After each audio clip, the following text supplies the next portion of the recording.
जय श्री राम दोस्तों, क्या आप जानते हैं कि बांग्लादेश के राजनीतिक संकट से भारत को एक ऐसा सुनहरा मौका मिला जिसने भारतीय कपड़ा उद्योग की दिशा ही बदल दी।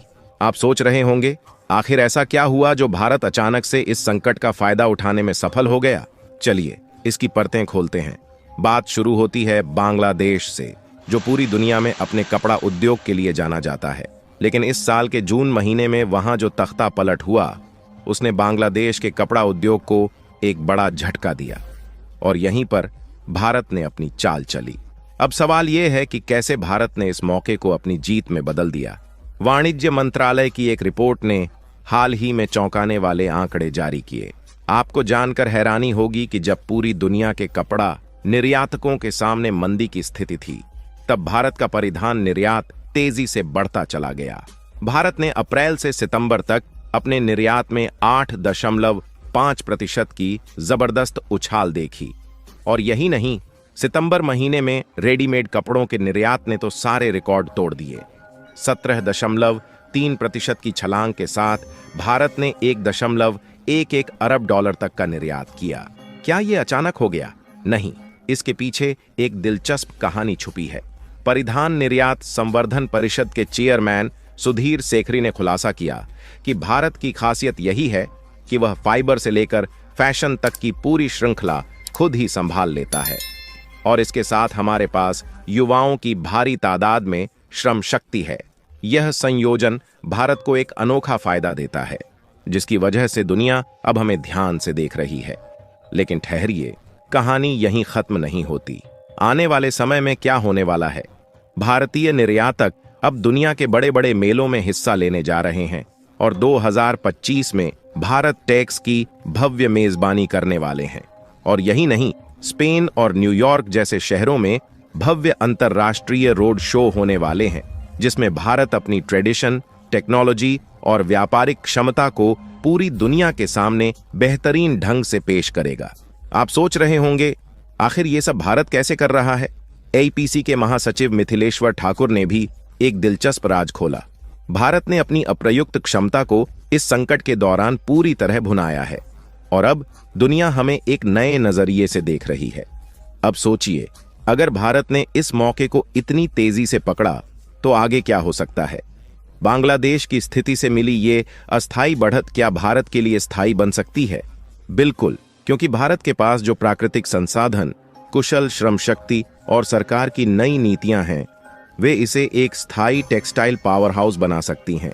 अगर भारत सही रणनीति अपनाता है तो आने वाले 5 वर्षों में यह संभव है कि भारत बांग्लादेश और वियतनाम जैसे प्रमुख कपड़ा निर्यातकों को पीछे छोड़ दे। अब यहाँ एक दिलचस्प बात, बड़ी वैश्विक फैशन कंपनियां जैसे जारा, H&M और नाइकी अब तेजी से भारत की ओर बढ़ रही हैं। क्यों?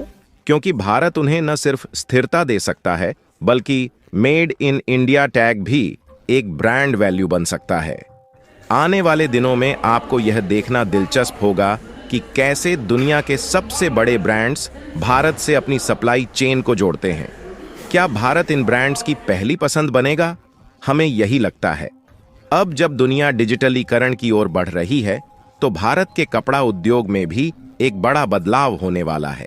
क्या आपने सुना है कि सरकार और निजी कंपनियां मिलकर कपड़ा उद्योग में नई टेक्नोलॉजीज जैसे AI और ऑटोमेशन को लागू कर रही हैं? इससे उत्पादन क्षमता कई गुना बढ़ सकती है।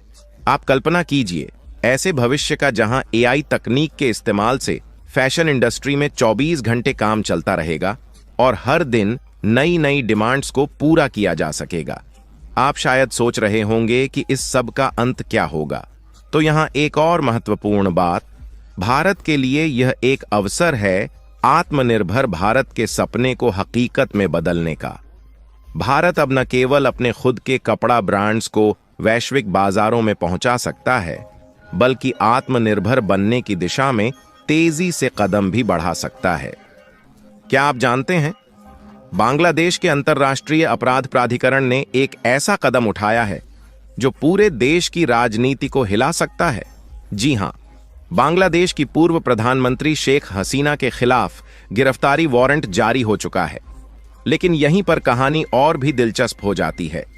ये वही प्राधिकरण है जिसे शेख हसीना ने खुद 1971 के पाकिस्तान के नरसंहार में शामिल लोगों को सजा दिलाने के लिए बनाया था, और अब उसी प्राधिकरण का इस्तेमाल उनके खिलाफ किया जा रहा है।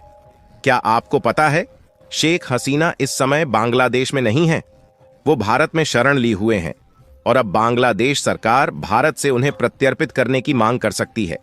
लेकिन इस पूरी घटना के पीछे एक और बड़ा सवाल है, शेख हसीना पर आखिर क्या आरोप लगे हैं और कौन है वो शख्स जिसने ये वारंट जारी कराया। ये साजिश यहीं खत्म नहीं होती। 45 और बड़े नेताओं, जिनमें शेख हसीना की पार्टी अवामी लीग के शीर्ष नेता शामिल हैं, उनके खिलाफ भी गिरफ्तारी के आदेश जारी हुए हैं। क्या इन सभी नेताओं की गिरफ्तारी बांग्लादेश की राजनीति को पूरी तरह बदल देगी? और क्या भारत शेख हसीना को बांग्लादेश के हवाले करेगा? और तो और, इसी बीच बांग्लादेश की अदालतों में एक और बड़ा धमाका हुआ है। अवामी लीग समर्थक 12 जजों को अदालत की न्यायिक गतिविधियों से हटा दिया गया है। लेकिन क्यों? सैकड़ों छात्रों ने कोर्ट परिसर को घेर लिया और इन जजों को हटाने की मांग की। क्या छात्रों का यह विरोध आने वाले समय में और बढ़ेगा, या यह सिर्फ एक शुरुआत है? अब बात करते हैं उस सवाल की जो हर किसी के मन में है, आखिर इस साजिश का अंजाम क्या होगा? शेख हसीना भारत में हैं और बांग्लादेश उन्हें वापस बुलाने के लिए दबाव बना रहा है। लेकिन क्या हो अगर भारत इस मामले में चुप्पी साध ले और प्रत्यर्पण की मांग को खारिज कर दे? कूटनीति की चालों में भारत और बांग्लादेश के संबंध एक नए मोड़ पर जा सकते हैं। अगर भारत शेख हसीना का समर्थन करता है तो यह बांग्लादेश की राजनीति में भूचाल ला सकता है। सोचिए, क्या भारत का यह कदम भविष्य में दोनों देशों के रिश्ते को हमेशा के लिए बदल सकता है? शेख हसीना, जो इस समय भारत में सुरक्षित हैं, अगर अचानक से बांग्लादेश लौटकर एक बड़ा राजनीतिक खेल खेलें तो क्या वो वापस आकर अपने विरोधियों के खिलाफ ऐसा कदम उठाएंगी जिसे कोई सोच भी नहीं सकता? एक ऐसी गुप्त योजना तैयार हो रही है जो उनकी वापसी को ऐतिहासिक बना सकती है। शेख हसीना की गिरफ्तारी की कोशिशें क्या किसी नए नेता का उदय कर रही हैं? अवामी लीग में कोई ऐसा नेता जो इन सब के पीछे से धीरे धीरे सत्ता के शिखर पर पहुंचने की तैयारी कर रहा है। ये नेता अचानक से सबको चौंकाते हुए सत्ता पर कब्जा कर सकता है और बांग्लादेश में एक नया युग शुरू हो सकता है। छात्रों का विरोध इस समय केवल अदालतों तक सीमित है, लेकिन अगर ये देशव्यापी आंदोलन बन जाए तो क्या बांग्लादेश की नई पीढ़ी इस सरकार के खिलाफ एक बड़ी क्रांति की शुरुआत करेगी? इतिहास में हमने देखा है कि छात्र आंदोलन ने कैसे सत्ता बदलने का काम किया है, और ये आंदोलन भी ऐसी ही कुछ बड़ी घटना को जन्म दे सकता है। अब जरा सोचिए, अगर अचानक कोई ऐसा सबूत सामने आ जाए जो इस पूरी गिरफ्तारी के मामले को पलट कर रख दे, क्या शेख हसीना खुद को निर्दोष साबित कर पाएंगी और इस मामले का अंत एक बड़े प्लॉट ट्विस्ट के साथ होगा?